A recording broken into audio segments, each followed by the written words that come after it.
Thank you, everybody. Good morning, good afternoon for those of you that are listening via the streaming or checking the presentation on the recording when it will be there. I'm Ezio Armando, and I'm an architect. Actually, I'm the global architecture lead at Accenture, which means it's my job day to day to help clients sell, create, shape, deliver solutions, and help Accenture develop our architecture capability. We have about, depending on how you count them, 10 to 20,000 architects in the firm that need to be recruited, trained, developed, grown, managed, etc. And I know some of you are in this room. Now, hopefully not everybody is from Accenture in here. We want to talk to new faces. And the first thing I will ask is, I will ask you, please raise your hand and keep it raised if you are in a technology architecture or an enterprise architecture job today. Okay, we have good number. Some of those are faces I know. Now keep the hand up, please. Now, those of you that would like to be a technology or an enterprise architect, please also raise your hand. Okay, good. Now, who of you wants to say in 3 words, what is the job of an architect? Who dares saying that? And not you and not you. So, what is the job of an architect? Making decisions. Making decisions, I like that one. Actually, it's a very good definition. The job of an architect has been around for the whole of human history. Now, not really IT architects, but architects absolutely. Some of the most famous figures in history that are not leaders of countries or generals, they are architects. Think Leonardo, think Michelangelo. I'm Italian, I remember those, but if you want to go back in time, one of the oldest recorded historical figures, Imhotep. That's 27th century BC. An architect that designed Djoser's pyramid. Imhotep was such a famous person over the time in the ancient Egypt that was even deified and considered a god because of his achievements. And we still remembered because he was an architect. Now, that was an architect that built pyramids. Now, what do we build today? And how do we do it? And what's the job of an architect? Well, I'll use that type of metaphor, physical architecture, building cities, and IT architecture, systems, applications, enterprise technology landscapes, to talk to you about what architects do today. Now, I don't claim to have invented the metaphor. It has been around for a while. I remember when I was a young technology architect about 20 years ago. Younger, I'm still young. Younger technology architect, listening to a speech by Pat Helland, who at the time was a senior architect at Microsoft, and he was talking, has a whole set of speeches, not just one, probably 10 or 15 different ones, all around the Metropolis theme. And the idea was, at the time, that he used the parallel between cities, a metropolis, and information technology to discuss what was his core of his evangelist job at the time, which was service-oriented architectures. Now, I'm expanding the metaphor to all of enterprise technology architecture today. Ultimately, I'll give you this metaphor and use it for the next about 20 minutes to explain what the job of an architect is today. Why is it important? Well, it's important for 3 reasons. Number 1, we need to be better as architects, as technology and enterprise architects. We need to be better at explaining our job to our clients, to our leadership, to the business. It's one of the most misunderstood jobs, especially the enterprise architect one. I'll come back to that in a while. We need to explain our job because our job is so important. Reason number 1. Reason number 2, we have a lot of junior architects and aspiring architects, some of them in this room, that want to grow, and I want them to have an idea of what they should be doing to grow in their career, in their responsibilities and profession. Number 3, we need more architects. Now, you've heard in the keynote from my friend Max, GenAI is here to stay, and it's changing how we work in the IT engineering space. He very clearly made a point that I completely subscribe to, that it will not reduce the headcount of people. It will change what we do. Like compilers did not reduce the number of engineers, they increased it because it makes doing things easier. Now, do we need a lot of people that know how to write assembler? No, we don't need anymore. We need some, but a very small number. Do we need a lot of people who know how to write Java or PHP today? Absolutely yes. Will we need as many next year? No. We will need people that know how to create and use agents to do the same. But we'll still need architects. Actually, we need more because there will be more value to be created, more solutions to be created. So, let's talk about Metropolis. My modern 2025 analogies between cities, buildings, and IT and enterprise systems. And I will discuss 2 parts of it. Actually, how do we architect things?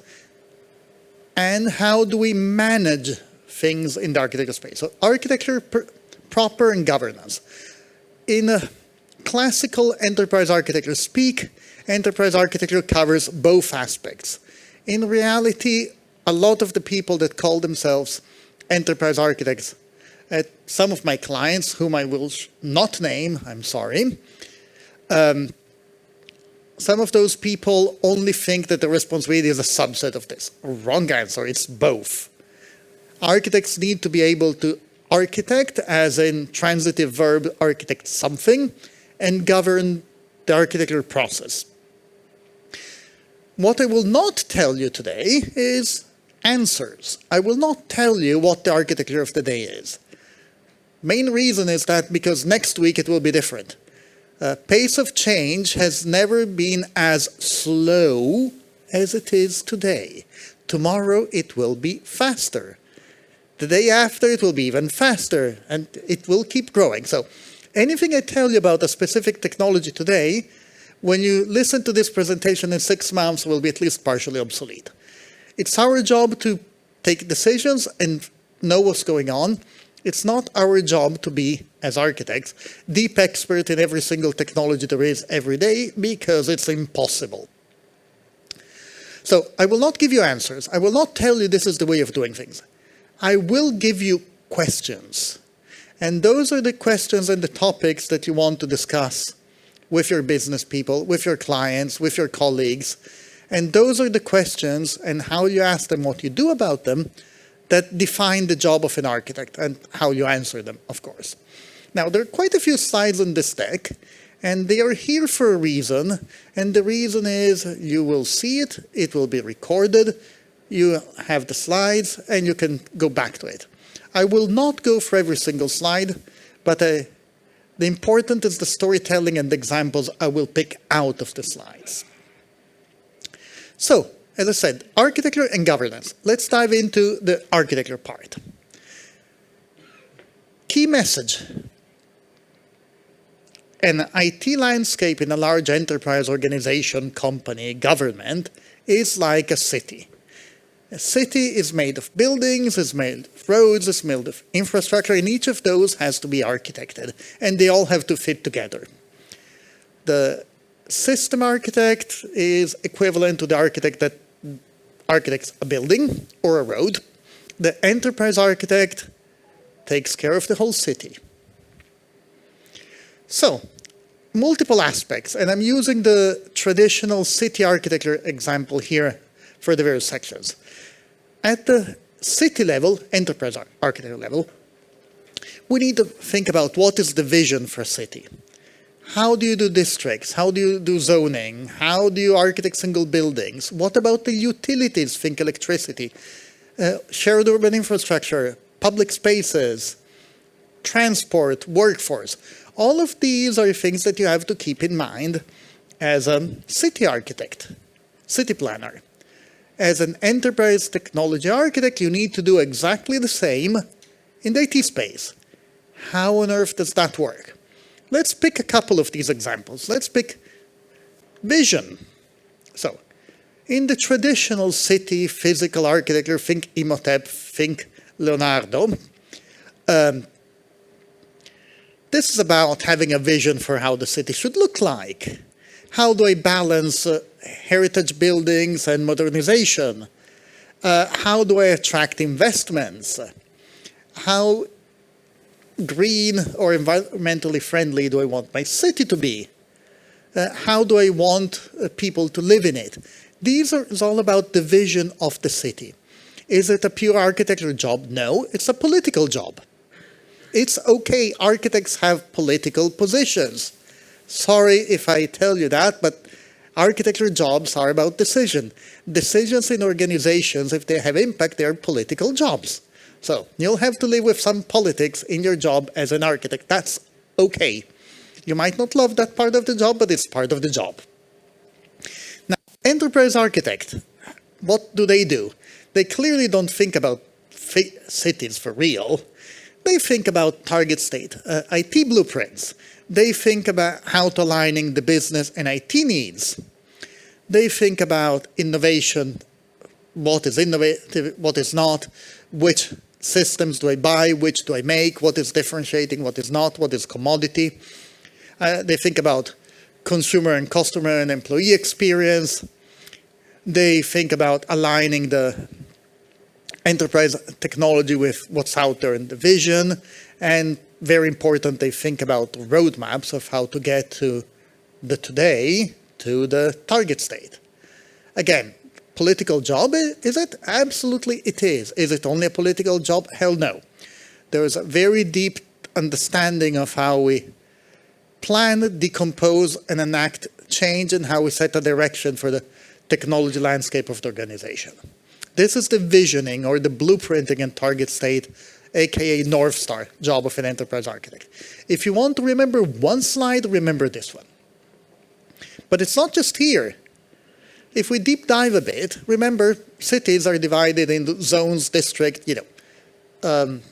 factories there, offices there, residential area, high-end residential over there, then we have a park, we have a port, and we maybe have an airport, and we have to discuss what goes where. IT, the same. You have to segment your technology landscape in business domains and technology domains. You have to classify data. You have to define boundaries between platforms and systems. We need to define what you duplicate and what you share, aka what will be multi-tenant, what is replicated. You need to figure out how everything fits together. Again, complex job is a governance and vision job, and that's what enterprise technology architects do. It's not about deciding which module goes in an application. Interesting, but this is a much higher level. Am I using Salesforce for my CRM, and am I using one Salesforce for all my multinational corporation, or do I use 7 different instances of it? And yes, there are buildings in a city, and of course, each of those buildings have things like air conditioning, they have safety, they have construction materials, they have to be architected each of their own according to some central guidance and rules. And just as buildings are the domain of architects, not city architects, architects of a single building, application and system architects, need to figure out about things like technology stacks, APIs, about observability, how do I package it, and so on. This is the job, the focus of technology architects or system architects of a specific system. At the enterprise architect level, you have to coordinate all of this. Make sure that your buildings fit together. Utilities, traditional world, power grid, electricity, gas, waste management, all shared functions across your city. You do not want every building in your city to have their power generation. They might want some solar, but ignore that for a second. But you don't want a separate electricity grid for each building. You don't want a gas pipeline and probably a gas well, assuming you're lucky enough to live at top of a gas reservoir, for each building. You don't want waste management separately. You want to standardize and structurally share it for the whole city and maybe for part of the whole country. And similarly, you, enterprise technology architect working in a large organization, need to figure out what are your utilities for your company. What are shared services that you want to share and mandate, and everybody use that. Security, PKI, single sign-on, encryption, backup archiving, disaster recovery, observability and monitoring, maybe not shared. You don't have to share exactly this list. Your utilities may vary, but believe me, you want some because otherwise you have no economies of scale. And again, if every building used their own version of electricity, I have 220 volts, 50 hertz. Here my neighbor uses 110 and 60, and the other one there who likes to be different uses, I don't know, 180 and 75 hertz. That does not work. In an enterprise technology landscape, you have to fix your standards and define your utilities and manage them centrally. Urban infrastructure, roads, tunnels, this is not utilities. This is physical infrastructure we're talking about. Includes things like hospitals, clinics, and so on. These are your enterprise networks or data centers, assuming you have some physical ones, but virtual ones in the cloud are just the same. You might have some ESP backbones, API backbones, learning platforms, knowledge management, everything that's physical infrastructure that's not actually a utility. Subtle difference in there, but ultimately same type of thinking. What do I share? What do I use common across my enterprise? Public spaces. I don't have to explain what a public space in a city is, or I will not even try. Read it if you're fast. But we have public spaces in enterprise IT too. Those are your collaboration spaces. Microsoft Teams, Slack, whatever you use to collaborate. Your portals, internal portals, your forums, your wikis, maybe crowdsourcing areas and spaces, etc. Again, as an enterprise architect, you have to care about these things. It's under your responsibility to define these, because if you don't have a handle on it, somebody will create their own. And when somebody creates their own, multiple people create their own, and you have no collaboration anymore. You have silos, and that you don't want to do that. You want public IT spaces to foster innovation and collaboration. You don't want to block people from doing their own thing. You want to help them do their own thing. So there's always a balance between mandating and free-for-all, and choosing that balance is one of the decisions that enterprise architects need to do. Transport corridors, I will skip on this one. You already get the feeling, but this is about how do I ship goods one side, how do I ship information on the other side. I will not skip about workforce though. Workforce is essential, and as an enterprise architect, you do not only have to deal with hardware and software. You also have people, and that is perfectly okay. People need to be trained, people need to be educated, people need to manage, people organize themselves, even in organizations that you may or may not want them to have, but they will be organized, they will have unions, they will have guilds, they will have professional associations, and you need to understand and navigate all of that. And as an enterprise architect, you need to plan for all of that. You need to organize them again. You need to provide them development options. You need to provide them careers. You need to make their job attractive.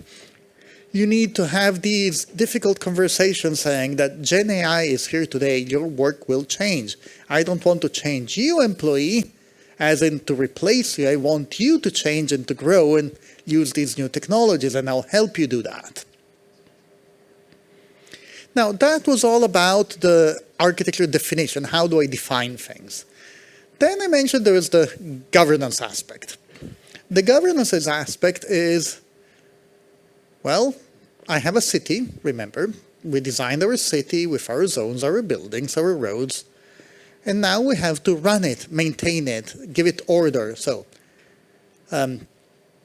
this is about really how do I continuously planning, how do I govern, how do I issue construction permits, how do I police it, how do I do border management, how do I finance and tax?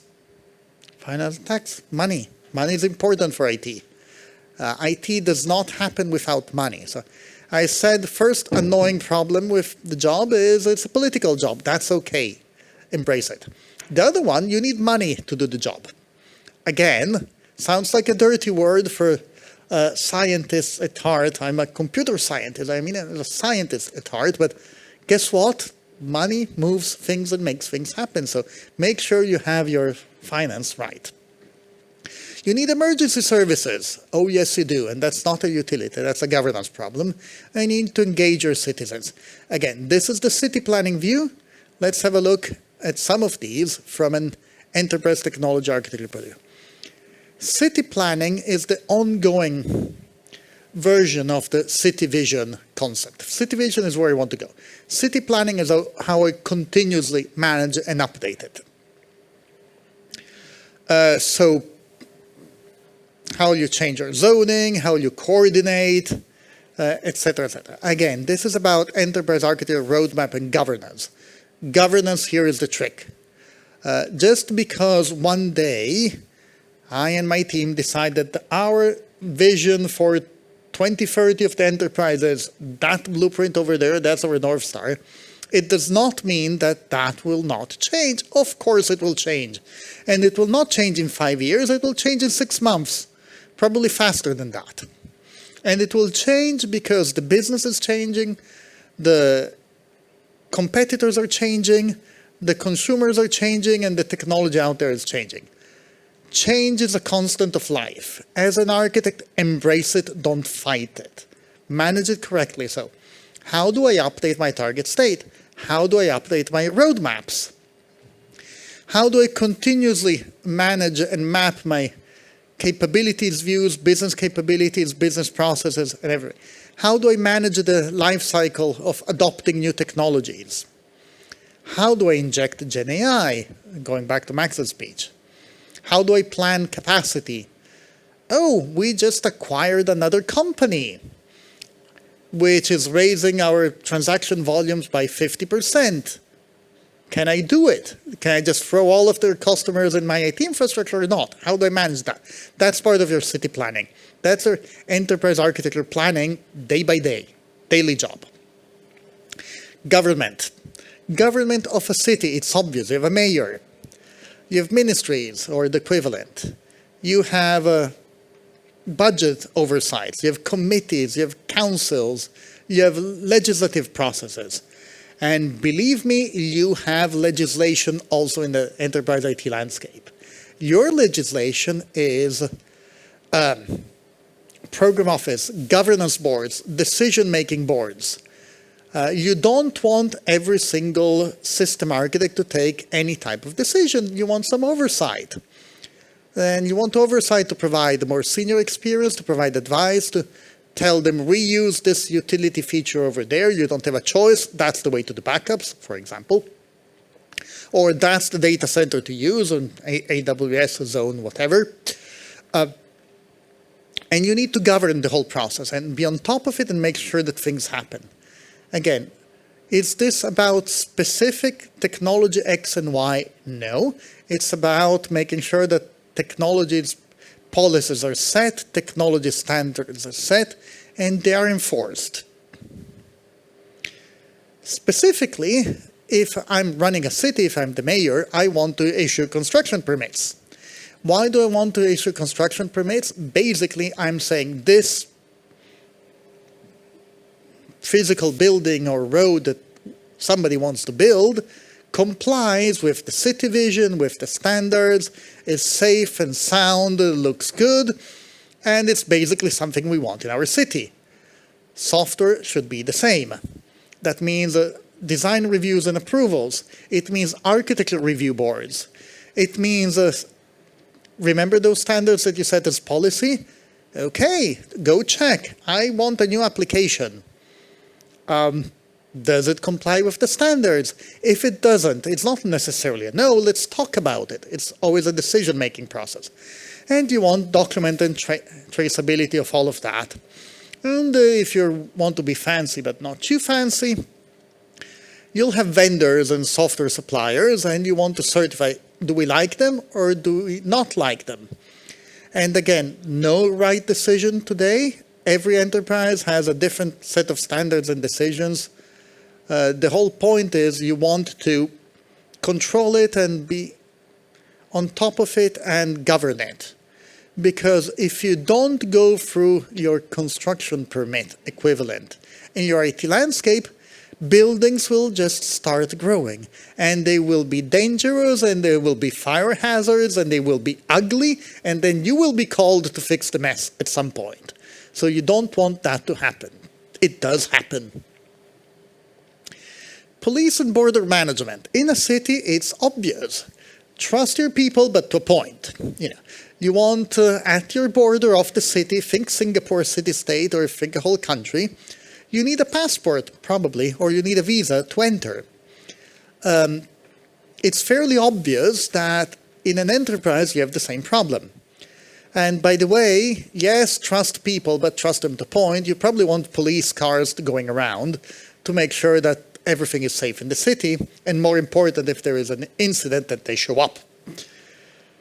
And again, IT, perimeter protection, that's our borders. That's firewalls. That's intrusion detection systems inside already. That's our software police in a way. Identity and access management, that's our ID cards. Sorry for the Americans in here that don't believe in ID cards, but they're a useful tool. Authentication, zero trust frameworks, policies, segment your networks, etc., etc. But basically, protect your boundary and protect your interior. Like we do it with police and border management in the city, we need the equivalent controls in an IT landscape. I promised to spend a minute on finance and taxation. And cities collect local taxes. They need to pay budgets. They need to pay employees. And by the way, you need anti-fraud controls because somebody will try something funny at some point. IT side of things. You need to control how your shared city infrastructure, think your utilities, think your shared services, think your networks, think all of that is not specific to a single project or a single application. All of that shared has to be paid somehow. You do it by charging your business a flat cost. Do you do it by transaction? Do you do it by taxing the single projects? By having allowances from business unit? No single answer. What you do need to know is that an enterprise technology architect responsible for the organization, you better know where your money comes from to pay for your team and to manage it. And you have to comply with all the financial reporting standards because guess what? You have a P&L you're running. And you need to audit and measure consumption, not just yours, everybody else's. FinOps, cloud FinOps, track the consumption of everybody else's cloud spending because people forget to leave their tap open. People leave virtual machines on forever when they don't need them. People have whole systems that are on and running when they're not needed anymore. Keep a tab on that and control it. Two more very rapid before we move on to questions and answers. Emergency services. Yes, we have emergency services in IT. That's incident response teams. That's alerting when something goes bad. It's disaster recovery. It's business continuity. It's failover. It's simulations and exercises. What happens if it's red and black teams, it's penetration testing. And penetration testing, not just the testing, but actually the response, what on earth happens, simulate incidents, run of it. Again, this is an enterprise technology concern, and it's an extremely important one. If something goes wrong and Murphy's Law says it will, you need to know what you will do. And you need to be ready for it. Engage your citizens, I will skip on this one, but ultimately, in summary, all I've been talking to you about in the last 20 minutes is what is the job of an architect? It's to take decisions. It's to be responsible. Remember Imhotep 47 centuries ago? The guy who designed and architected Joseph's pyramid? Well, he was known because he figured out how to build a pyramid. And cities don't just happen. They are the result of decisions. They're designed and built. And enterprises are the same. Whether you're working at the system application level, meaning at the building level or at the single bridge, or at the enterprise level, you still want to take decisions and govern the process and decide which materials, where do I do what, who does what, and coordinate. That is the job of an architect. Now, important, and I will state again, the definition we heard before, the job of an architect is to take decisions. Yes, you need technology. Yes, you need to know business. Yes, you need to survive with politics and finance. But what you really need to do is get all the information, put it together, and take technology decisions at various levels of responsibility. That is the job of an architect. Be careful, because decisions that are not taken are still decisions. Deciding not to decide doesn't solve a problem. It creates one, because something will be done or decided by somebody else, and 9 out of 10, that non-decision will result in a suboptimal outcome. Translate in a giant mess very often. You don't want that, you want to take decisions. So, you want to be an architect? Start thinking about taking decisions and taking the lead. We have 7 minutes for questions. We have some that have come up here. What type of learning or reading do you recommend regarding your topics? That's a broad one. So there are 2 types of things here. So keep up to date to all of technology. I told you don't need to be an expert in every technology of the day because it's impossible, but you need to know what's going on. And you need to know the trends of the day and what you can do. So keep up to date to all the technology publications. Use GenAI to summarize the feeds if you want, but make sure you spend some time every week, ideally every day, at least 10 minutes to read about something new that you don't know about. Learn. And learn about the decision-making process, and learn about how to operate as an architect. But ultimately, know what's going on, and spend some time developing your communication, your knowledge-sharing skills. Because remember, I said this is a political job amongst other things. If you take decisions, people will not like your decisions. You want people to like your decisions and to implement them and follow you. To do that, you have to convince them. And you convince them with data, with facts, but also with good communication, with coffee machine collaboration, with building networks, building teams, and making people like you. How does the usage of AI impact the enterprise architect profession? How is your job changing now? So first of all, I didn't talk about GenAI. Not really, except I use it all day, all the time. There isn't a single slide in this presentation that hasn't gone through an AI agent. Very simple things, like every single image, including my photo, by the way, is AI generated in this deck. Every single list of things that I put there was cross-reviewed and generated by an agent that I wrote, just for the fun of it in this case. But not just for the fun. You know, I gave them a list of high-level things I wanted to talk about, and says, fill in the blanks and cross-check for consistency. Things like that. Did it take the decisions for me? No, it didn't tell me what I wanted to talk about. It didn't tell me the storyline. It helped me fill in the blanks and create the content. And that's every day. Reviewing documents. I review tons of proposals and documents. Do I do it by hand? Sure. Do I want to have a AI tool cross-review things? Look for inconsistencies. That's my favorite prompt for a document. Look for inconsistencies. You always find some.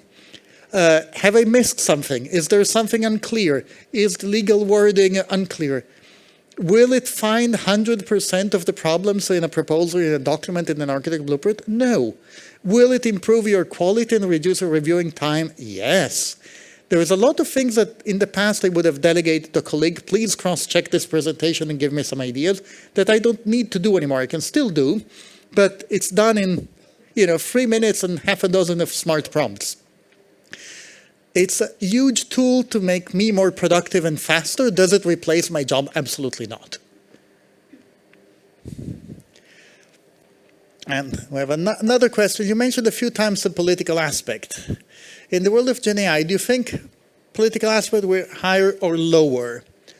Or the same in terms of how to deal with technical decisions? So, today it's higher. And the reason it's higher is because if you're familiar with the hype curve of Gartner, we're at the very high of the hype curve.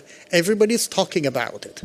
Max Furmanov in the plenary earlier was saying that, had half of a joke on the left-hand side of a slide. I don't know if you're remembering, saying, we are the CEOs, we want GenAI, we want it now, but we don't know what to do with it. That is intrinsically a political problem. And it's not just CEOs, it's our clients, is the whole stock market out there. Everybody thinks we need GenAI and it will save the world somehow, but very few people have a clear idea of what to do with it.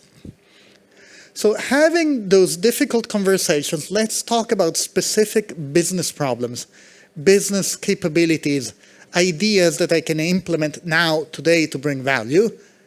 That is something that is an architect's job.